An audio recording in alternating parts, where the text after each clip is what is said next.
What's good, YouTube? What is good? It's Dr. FX back with another video, man. And what a wonderful week of trading, man. I mean, we did what we were supposed to do. Minus a couple of like psychological errors, but other than that, I mean, we had a good week of trading. We got our account all the way up to $53,394.63. Our profit target is 5,000. Haven't hit any daily losses or maximum losses. Win rate is 83% and the loss rate is 17.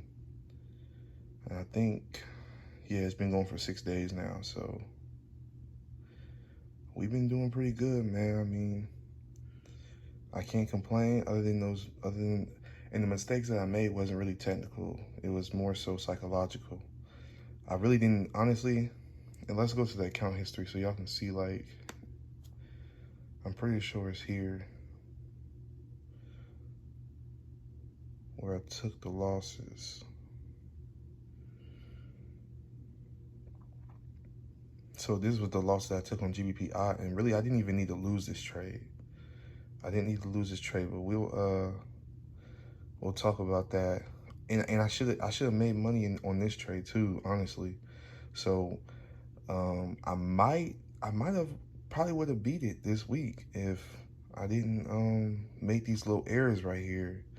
But other than that, we had a good week of trading, and we're gonna dive in and look at these trades and review these trades that I took for this week. I think the first trade I took was that. We already went over this one though in my last video, so if you ain't seen that, go watch that. I really broke this one down. It's probably these ones probably not gonna be as detailed as that one because there's just too many trades. But I don't want the video to be like 40 minutes long or something like that. But yeah, we went over that trade. So we're gonna start out with the GBP JPY trade that we only made $65 on. Should have won a lot more on that trade, but let's talk about it. So where is it? It's not that one. Okay, it was this one.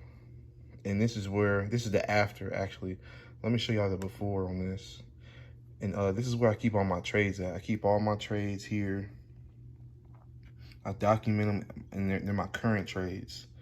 So I go in here and I put the before and afters, and then I put my entry time frame right here. And that way when I click on it, I can go to it and look at it. Well, this was the before on this trade.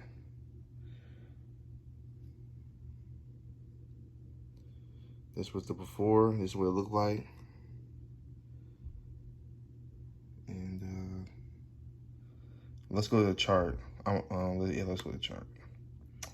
Okay, so this is where it was right here. And I ain't finna put the bottom line because ain't no need to do all that. I took the trade up here at the breakout. So this was my zone. And in one of my videos, I think it was the last video I talked about, or it might have been the forecast video. I can't remember, but I talked about how areas, how it's not just a price point. It's an area. It's an area where price is going to want to play around at. So I don't just use one line. I use two lines. I use two lines on this on my trades, and I usually have the bottom one, but I'm not putting that right now. We just focusing on the trade that I took. And let me actually replay it to where it was. So what really helped me on this trade was the currency heat wave. And if y'all don't know what the currency heat wave is, it's basically an app that you can use. It's almost like an indicator for real. Kinda, not really. Well, yeah, it is an indicator. It's an indication of when price is getting stronger or getting weaker. And they have all the currencies on there. And I was looking at the GBP and I was looking at the JPY. And as price was coming up, and this had happened. And what a lot of times what you see when price first touches my lines, my area, is going to have that pullback. And that might look like a small move, but this pullback was about 30 something pips. about almost 40 pips. So I would have been taken out there. You know what I'm saying? So that's why I don't take the first touches on these trades when they come to my zone. I don't take the first touch. I wait for it to hit, and then I just let it pull back. And I want to see if, because what could happen is price could come up here and just go, and I miss the trade. But that's when I gotta not have FOMO. That's when I gotta like allow the trade to play out and trust in the process of my trades, and not just think, oh well, it's buying, it's going through. Because if it was going through, I would just have to let it go. I would have to just let it go and try to catch the retest on it. But it ended up doing what I thought it would do. The first touch came, hit that pullback, and then price came up. And you see how price, and this is that 50 SMA, I talked about that in my last video too. Price came and closed below it, but then price came back above it and then closed back above. So we know that the sellers couldn't push it down. The sellers were too weak to push it down and keep it below the 50. The buyers are still in effect here. And we just had this big move from the buyers, engulfing all of this move right here. And then we got that minor structure where support and resistance is happening. Not just support, not just resistance, but both. Both were here.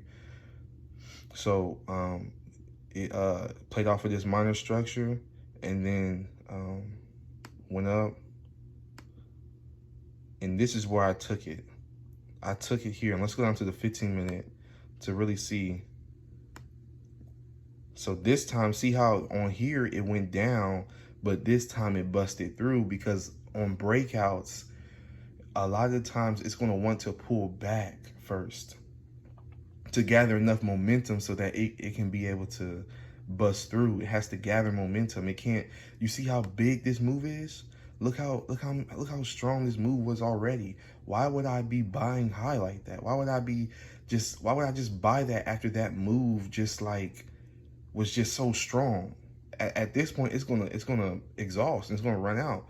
And with GBP, I understand that GBP has a lot of pips in it, and the pullbacks are a lot more violent and volatile than other pairs. So I can't just, like I said in my other videos, I am conservative on my entry, and I'm aggressive with the lot. So I gotta be conservative here. I gotta be strategical here. I can't just get in here because it's gonna pull back. The probability of it pulling back here is greater than it just going. So if it goes, I'm gonna just let it go. But it didn't do that. It ended up pulling back, and then it came. And now around here, this is where the currency heat wave comes in, because the currency heat wave, what it does is it has the numbers. And when I see, so GBP was at a 7 or an 8, and JPY was more so at like a 2 or a 3. And when you get those 4-number differences like that, 5-number differences like that, then I know, okay, it's probably going to break through after everything has already happened. After I got all of this squared away, after all of my indications and the things that I want to see the market do happen first, then the currency heat wave comes in. Price actions first though, always first. So it came, and I took my entry up in here. Where was my entry at? Let's actually get the real entry. GBP, JPY. Where do we enter at? Open price, 161.244. So we got in 161.244.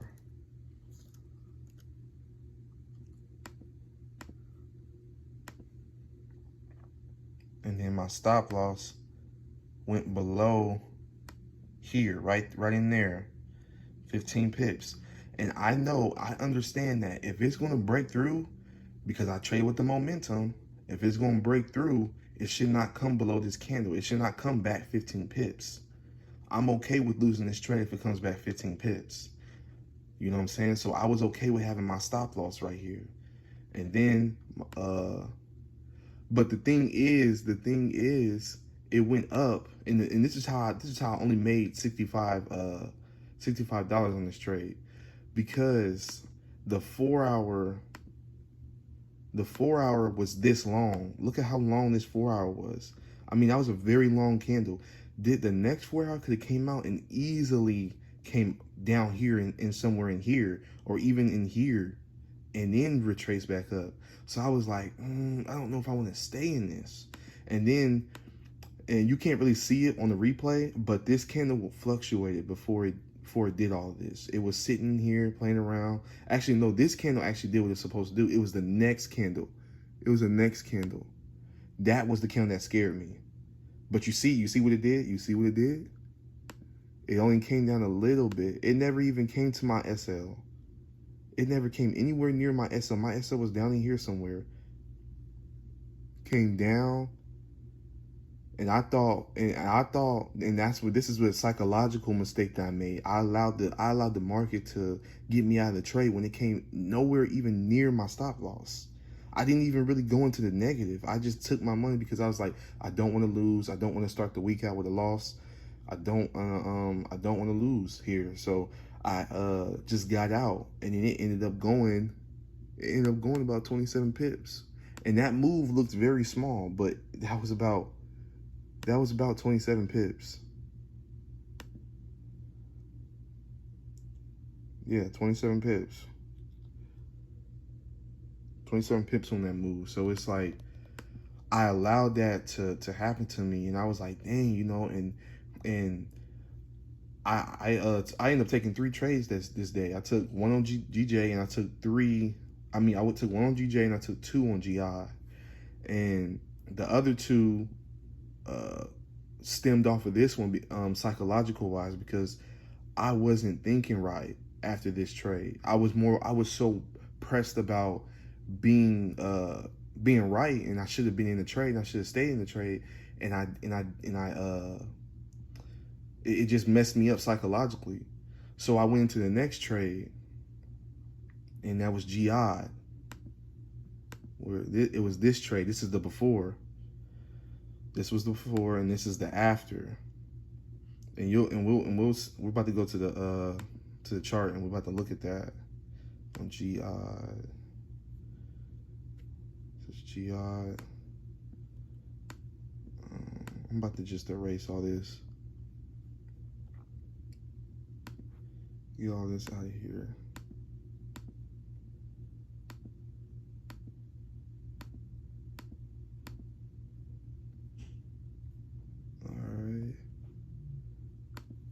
And so this was the trade up in here.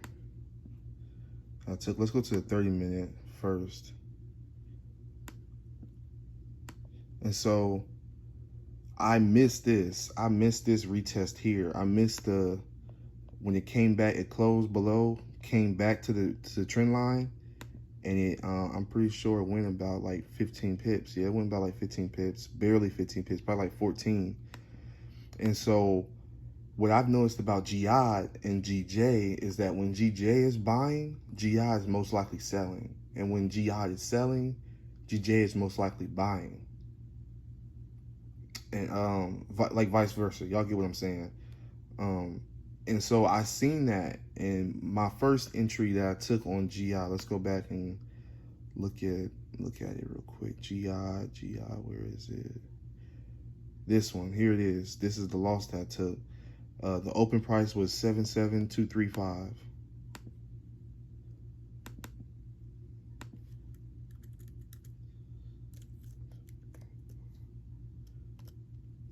So that was my entry.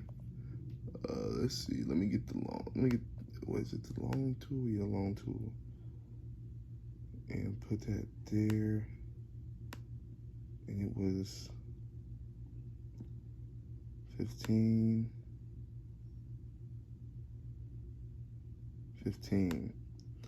And this candle right here, I got in here. Actually, let's go to 15 minutes because I think the 15 minute shows it better. So I got in right here, and price. Actually, no, that's not where I got in. See, this trade was very confusing. That's why I didn't even put it in my current trades. Oh, okay, this is what happened. So I got in here, and let me just move this real quick because y'all understand. I got in here and it went down. And as it was coming down, it was coming towards my stop loss. And I was scared, you know what I'm saying? Because my mind was already messed up from the first trade. My mind was already messed up from the GJ trade. And I wasn't thinking right psychologically. And I honestly should have just been done trading. I should have just been done trading. I should have just closed my laptop and been done, because if I'm getting out of my trades before they even hit my TP or SL, I'm not thinking right. I'm not thinking the way I should be, so I shouldn't even be trading. But I took that chance and I kept trading, and I could have won this trade because this trade ended up going 15 pips. I mean, that little move just right there was 19 pips, and it didn't even come to my stop loss. So I was like, dang, like, you know, like, what am I doing? Like, why am I sitting here, you know what I'm saying, getting out of trades and stuff? And it's because I was scared, I was timid, I was thinking about the other trade when I should have been focusing on this trade, when I should have just let this trade do what it's supposed to do. You know, and I allowed that to happen. So I took a loss when really I shouldn't even have to take a loss. But okay, so that was that trade. Then my next trade was I took another GI and I what was it? Here it is. Here's my entry for this one, and I took it as it came here. I think it was like this. I think I took it here. I think it was like somewhere in here. I took it. Actually, I got the after. So that was my entry right there, which was 77340. So we're gonna look at that. I didn't mean to do that.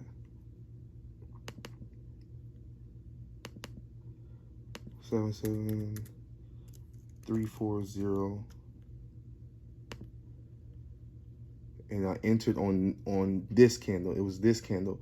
But see, you know, the spread got me in a little bit lower than where I intended to get in at. So I ended up getting here. It went about 9 pips into drawdown, and then it came down about 30 pips. I only caught about 15 of it. But since the money per pip on GI was low, I didn't make 1,500. I made somewhere around, what was it? I think it was 900. Yeah, I made 918. So I made 918 on that trade. So my account went down to 175. So I was up like 800, went down to 175 from this trade, and then this trade brought me back up around 1,000. And then after that, I was done for the day. I said, you know what? 3 trades max. I'm done. I'm not thinking right. I got lucky today. And this day was the psychological mistake that I made, and because I allowed myself to get out of that first trade on GJ, and that had a trickle effect on the rest of my trades for that day. So sometimes you gotta just be done. Sometimes you gotta understand how you thinking and how you operate in the market. You know what I'm saying? If you know that, okay, I know for a fact that when I do that, when I get out of trades, when I wasn't supposed to, and I see them win, most of the time I'm going to lose that next trade because my mind is just not right. Even if I think my mind's right, subconsciously my mind is not right. So I ended up losing that trade when really I shouldn't. I didn't even have to lose this week. So that put me back. That set me back for real. And then I came in the next day on GU. Let's go to GU. And where was this trade at? I took the trend line. I took like okay, here it is right here. This is actually it right here. Let's replay it. And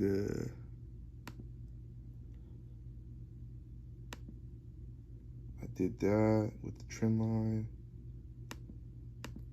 Let me go to the actual so I can like really get this trend line right.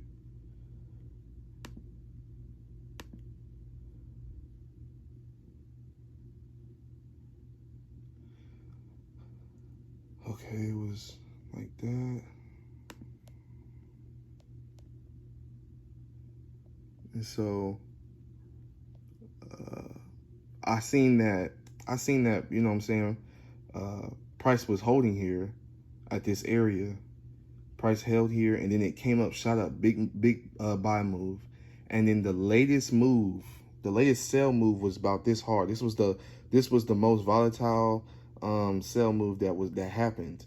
And so basically what I was looking at is I seen that price couldn't really close. And let me actually use the arrow. Price couldn't close below this point. It couldn't close below this point. So we got this move that held, then big buy move.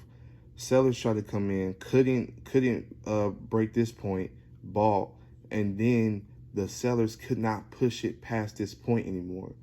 So what does that tell me about the sellers? The sellers must be dying out, because we got a big move over here. We had this big move, but then look at how the sellers started to play out. Look at how the sellers started to get weak here. And then the buyers came in. And now the sellers can't even push it past this point anymore. So I understood that. And I saw that, and I put this trend line in here.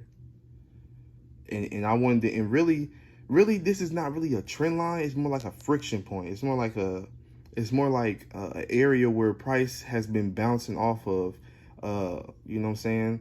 And I was like, okay, well, if it breaks this point, I'm gonna take that retest of this friction point. And that's what I did, and it ended up coming up. And I think I took it. Yeah, I took it. You see how, and let's go down to the 15 minute, because I came down to the 15-minute time frame.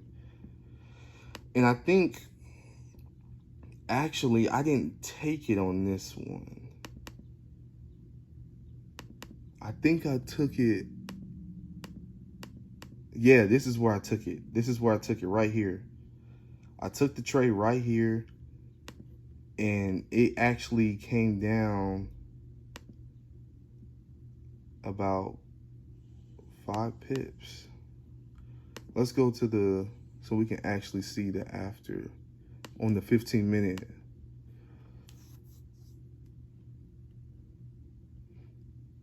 And so I took it as it came, that right there, right in there, right in this area. I took it, and price came down. It came down about, I'll probably say about like 5, maybe 6 pips. The most it came down was here, and then it bought for me. And I ended up actually putting my TP and my SLN manually. Like, I put a hard TP and a hard SLN on this trade, and I just went to sleep. I went to sleep, woke back up in the morning, and I was up. And on this trade, and if we go here on this trade, we can see that, you know what I'm saying, I actually got pretty much the pip, the money per pip on GU compared to the rest of these, like G-Odd, and I'm, on my next trade, I'm about to show y'all Euro-Odd. You know, they didn't have the money per pip in it, so when it hit my TP, it wasn't at 1,500 like it should have been. It was more so at like this, 800, 900.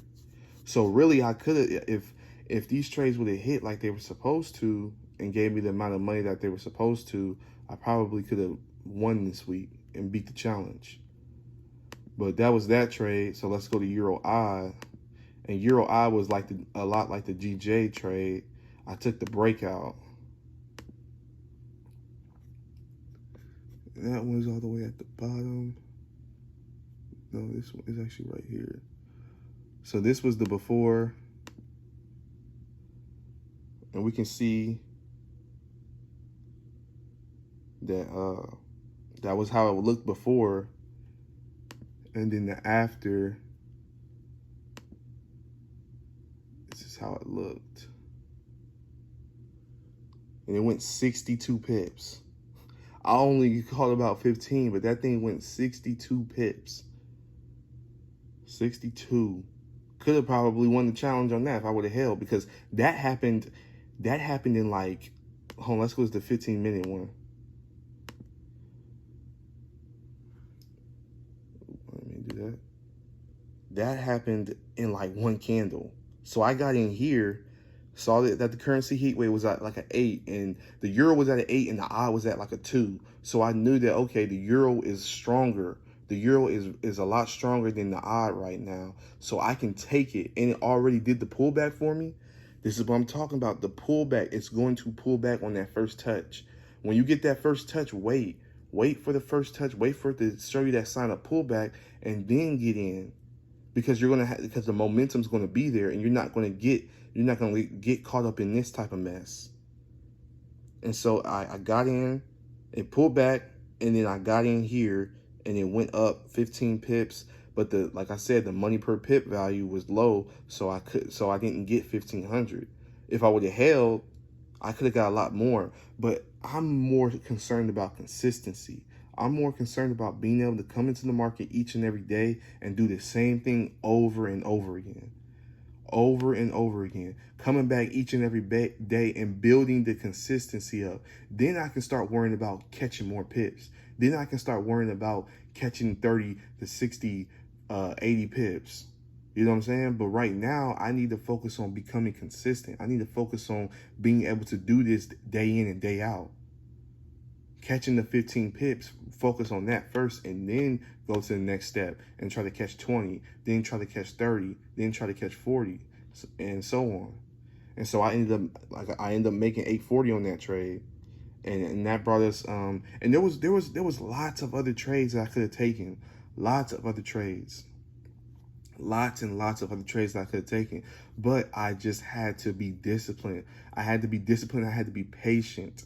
I had to be patient, because I'm not going to rush myself on this funded challenge, because that's what I did on all the rest of my challenges. And I'm gonna make a video about giving people tips and tricks on and stuff on how to deal with these funded challenges, because the funded challenges are not just like a regular demo. Funded challenges are not just like trading like a regular account. You have to trade a funded account different than you would if you just had $50,000 on hand.